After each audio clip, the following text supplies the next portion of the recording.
Ihdina Siratal Mustaqim. There is no way you can be saying this so often and then anything terrorizes you. Except perhaps if your iman is not strong.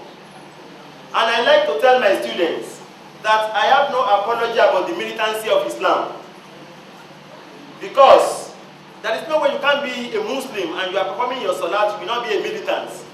In spite of what the media will tell you. And when they say, but what do you mean, how? Say, it's very easy. Allah does not forgive you salat. You just have to say it, even when you are sick. Unless you get to a point that you don't know yourself again. If you cannot say your salat standing, you say it sitting. You cannot say it sitting, you say it lying down. But the important thing, you must say your salat. Including when you are in the battlefield. And I know this because I teach strategy. And it's the best you can think of that already it is Salatul Kosh. It will be 2 rakah. The man will be in front. One line, which is the basic formation to fight, will follow the imam. The second line will carry their guns or whatever they use. They keep watch. So the first line will go into Ruku Sujud with the imam. Then when they are coming up, get to the back, they take their guns, and those at the back go to the front, and they will say it. And then it has them, and the action continues. And you know, when you are lined up for your prayers, they say it's time, be sorry, whatever. There must not be a space between the shoulders and the toes. That is the perfect line of battle. So, whether somebody likes it or not, you are militant. And militancy makes for discipline. And discipline makes for elevation. Because you become one as a troop, fighting the enemy. What is the essence of defense? Is to ensure that you are presenting an impenetrable perimeter to the attack of the offense. And that is why they call it defense, although we always make mistake about it. Defense. Remove defense, and you are secure. Because security actually is a state or condition of absence of danger and risk of threat. So even when you are praying, there is no risk of threats. So it is through salat that you get divine help. The only problem is we don't pray properly. Because the idea is when you are praying, you are absolutely in the presence of Allah. I don't see anybody be in the presence of the governor or perhaps the presence of the MD and is crashing his body or is looking at his phones or is moving. You are absolutely submissive of everything about you, to the extent that if you read the literature, they say that even if you are stung by the scorpion, you don't feel it and you think it is not possible. It is possible. There is no way you can give everything to Allah that totally, that Allah himself will not be very proud and tell the Malaika, Shebi, I told you these people worship me. You say they cannot worship me. So the essence is, if you perform your salat as rigid as it is, with so much blessing, it helps to make your iman better. What about zakat? Zakat is such that goes in pari passu with salat in its obligation and reward. Look at Quran chapter 2 verse 3. You remember Surah Al-Baqarah when it opens. ذَلِكَ الْكِتَابُ بسم الله الرحمن الرحيم ذَلِكَ الْكِتَابُ لَا رَيْبَ فِيهِ هُدًى لِلْمُتَّقِينَ الَّذِينَ يُؤْمِنُونَ بِالْغَيْبِ وَيُقِيمُونَ الصَّلَاةَ وَيُؤْتُونَ الزَّكَاةَ. It must go together. Those who believe in the unseen. Tafsir tells us a lot about this. But you don't see Allah. But you believe in him. And Muhammad sallallahu alaihi wasallam caps it all. تَعْبُدَ اللَّهَ كَأَنَّكَ تَرَاهُ وَإِنْ لَمْ تَكُنْ تَرَاهُ فَإِنَّهُ يَرَاكَ. The peak of goodness is to worship Allah as if you see him. For if you don't see him, he sees you. And then you pray. And then you give your zakat. And what does zakat give you? It cleanses your wealth. And it ensures social harmony. So when you go to Quran chapter 2 verse 3, and verse 43, and verse 48, and verse 110, and verse 177 and verse 277. All these you see Salat and Zakat mentioned together. Then you go to chapter 3 verse 85, chapter 4 verse 77, among others. When you look at the very idea of Zakat, is such that one, to give something to Allah so that Allah will purify the rest. But that is not just it. There is no problem of class war in Islam if we actually dispense zakat very well. And you know the Quran says 9 people you must give it to. There is social harmony. It is not such that because you are rich you cannot sleep in your house. You know what we have lost to this country? For those of us who have gone to other countries, you see it. The more you move out of Nigeria, the more you see that fences around the houses are diminishing until there is no fence at all. And that tells you that security is a condition. It is not what you do. It's not your fence, it's not your gadget, it's not your dog, it's not your gate man. Because what happens in your country? You spend so much house to build beautiful house, but the aesthetics is lost because your fence is taller than the house. Yet those who will come, those who don't want to come to your house, they don't need your fence. They don't need your gates. In fact, sometimes they call you, we have come, open the door. And sometimes they feel that that is wasting time. Don't open the door. They're already inside. They can breach the wall. Then they open, you say, okay, don't worry, I will cooperate. You give them everything. In fact, they say, no, we are not in the hall. We want to eat. Madam, give us food.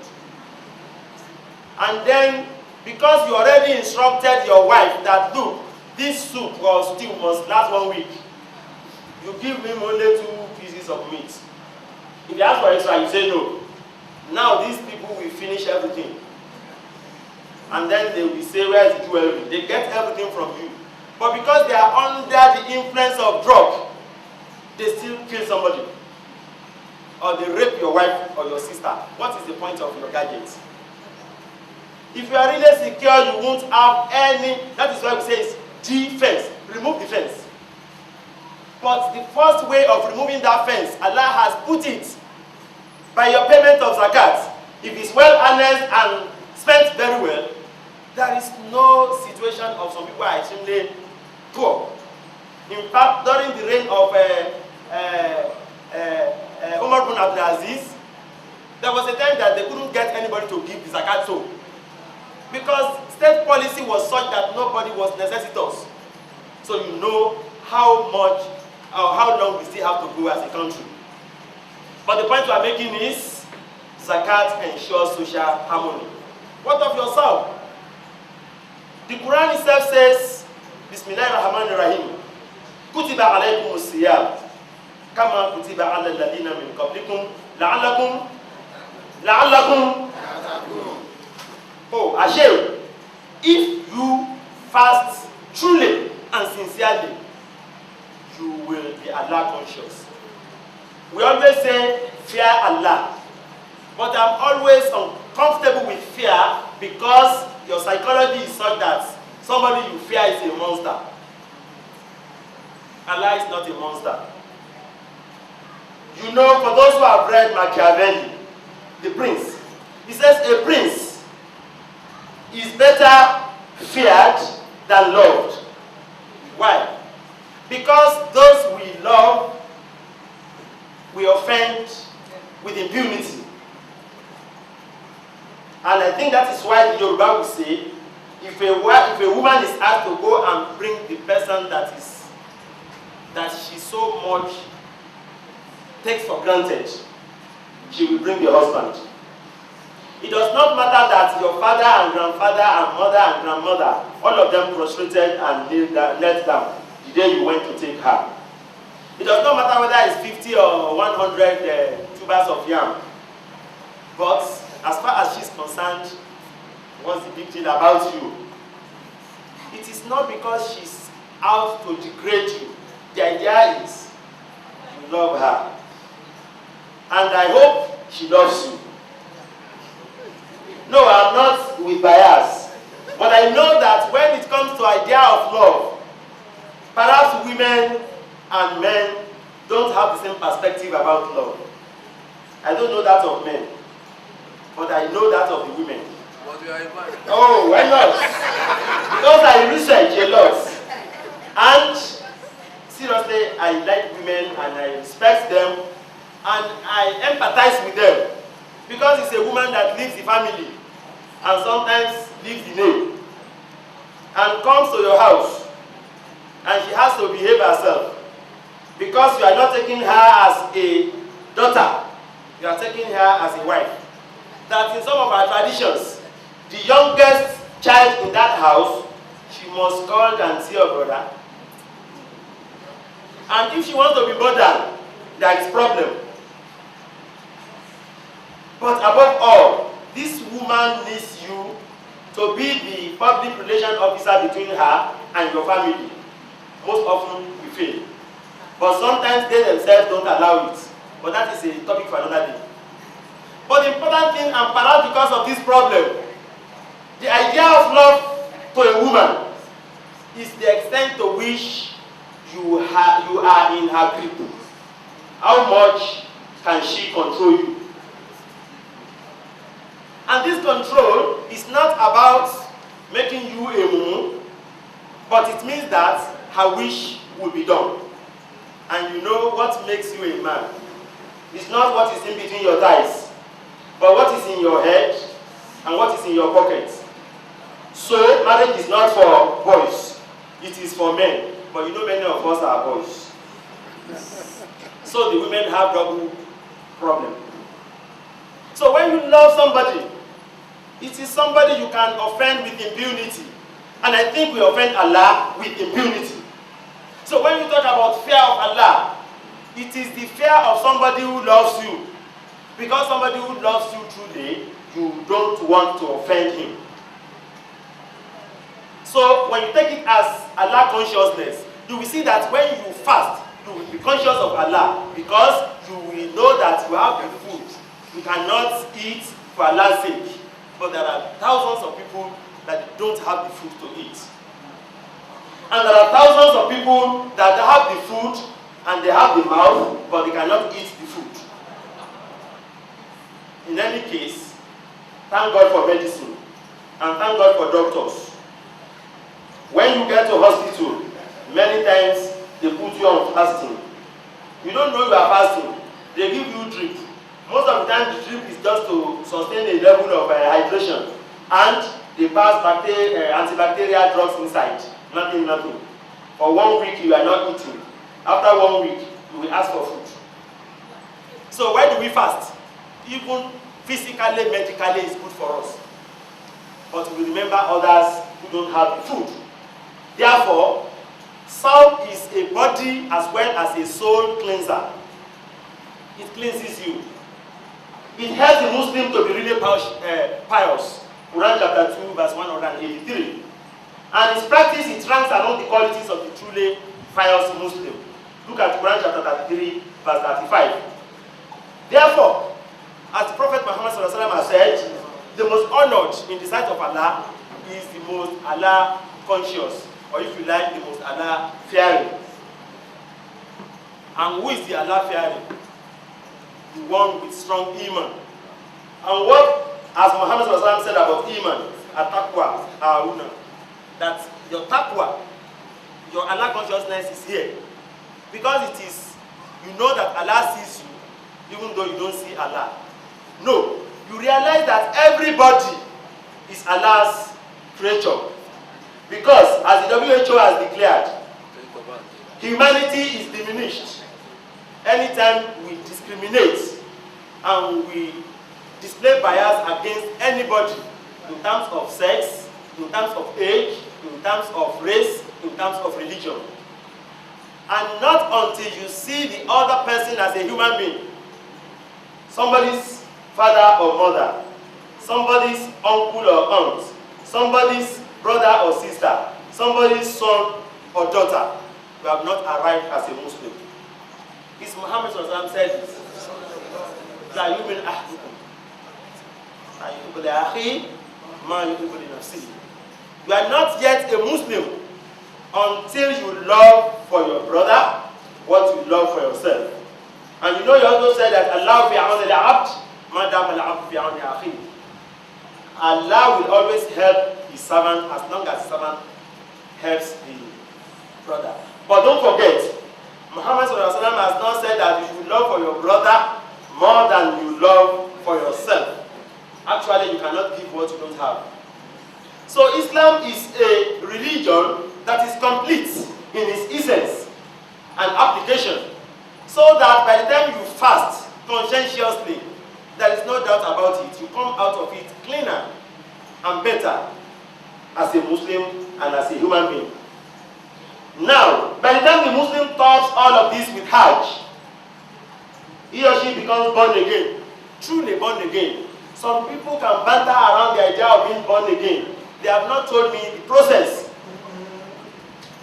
But by the time you top all of the other pillars with Hajj, you are truly cleansed in total, and you are truly born again, as Prophet said. This is because an acceptable Hajj to Allah cleanses the pilgrim of all sins that he that burden him. Sallallahu Alaihi Wasallam. But aside from this fundamental philosophy of Hajj, as ritual, some of these other philosophies can be considered about Hajj as they affect the individual in society and the society as it relates with the individual. Let's look at the fact of Hajj being a leveler. Hajj is a leveler. Man easily stays arrogant once he's a little favored. What do you call it? Midas touch. He has golden hand, whatever you call it.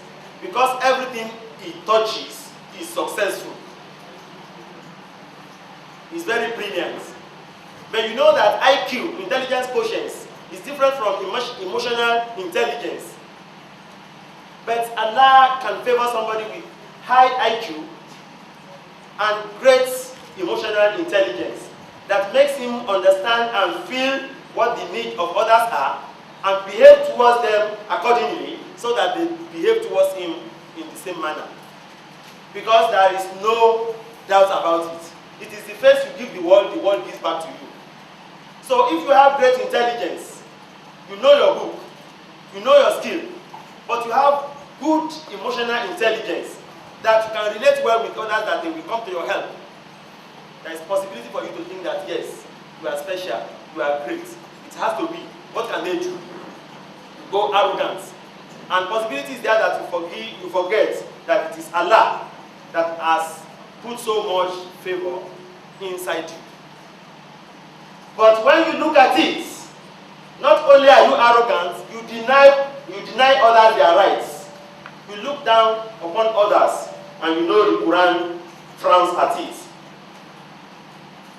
Waqtif fi mashik, waqtud min sautik, inna ankara li aswat tasawtu al-hamil.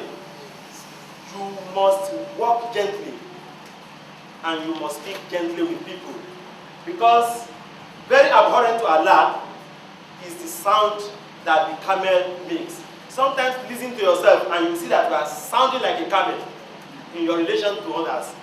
Maybe you are the boss to your subordinates. Maybe you are the husband to your wife and children. Maybe you are the wife to your husband. So that at the end of it all, we are already incurring the wrath of Allah. But not only is this, you even plot against others as well as plotting against yourself. Look at Quran chapter 3 verse 14.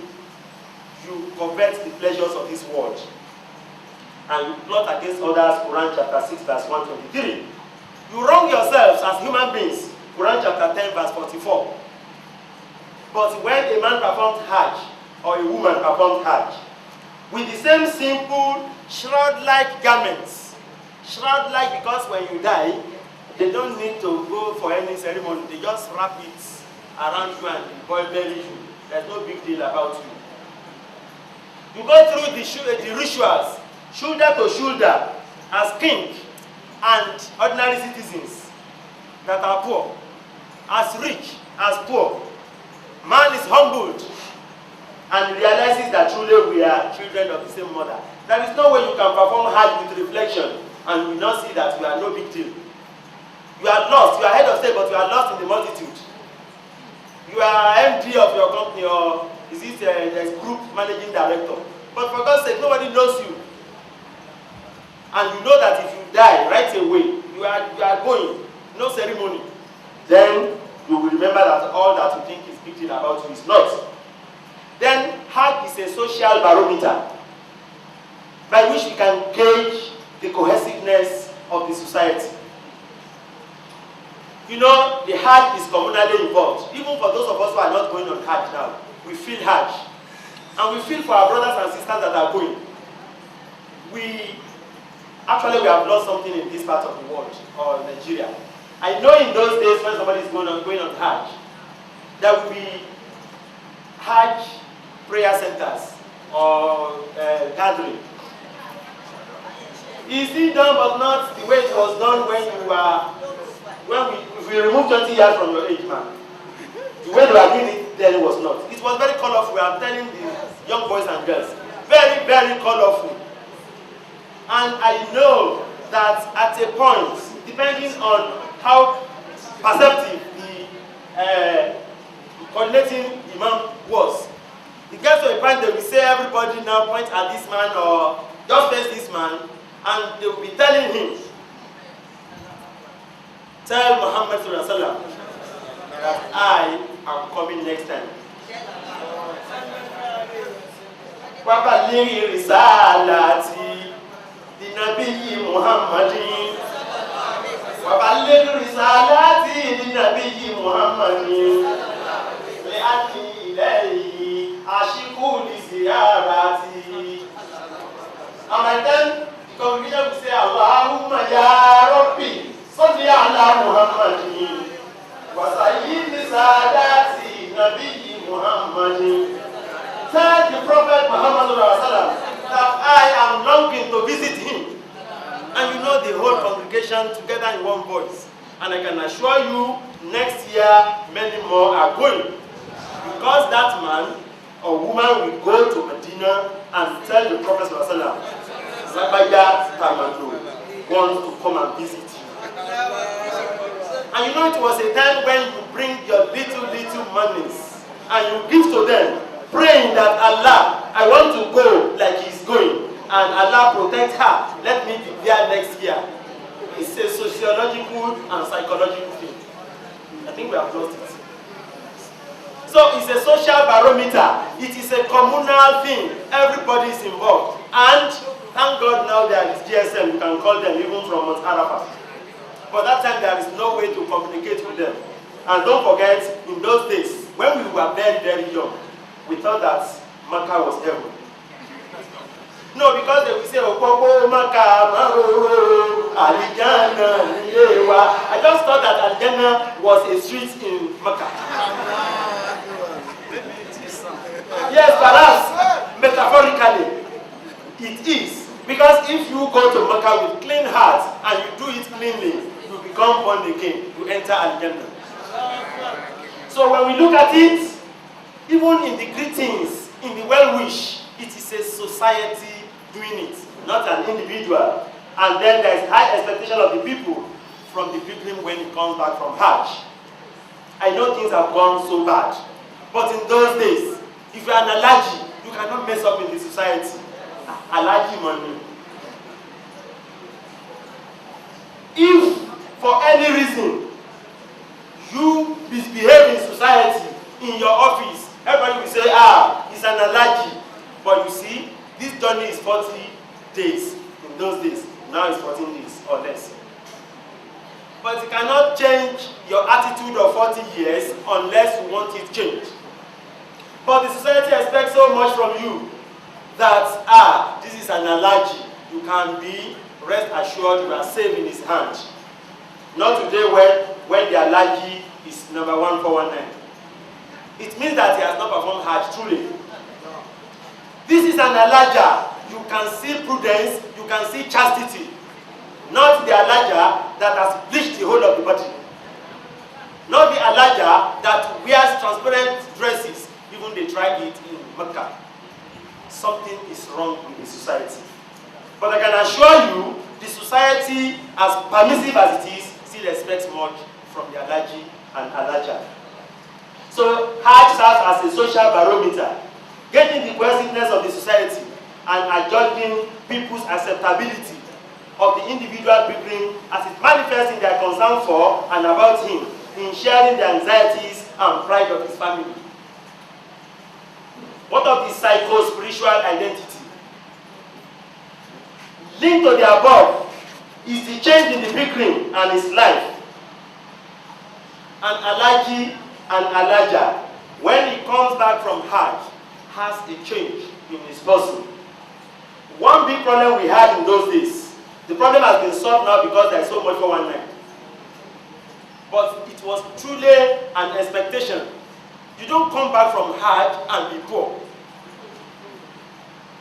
I will tell you something.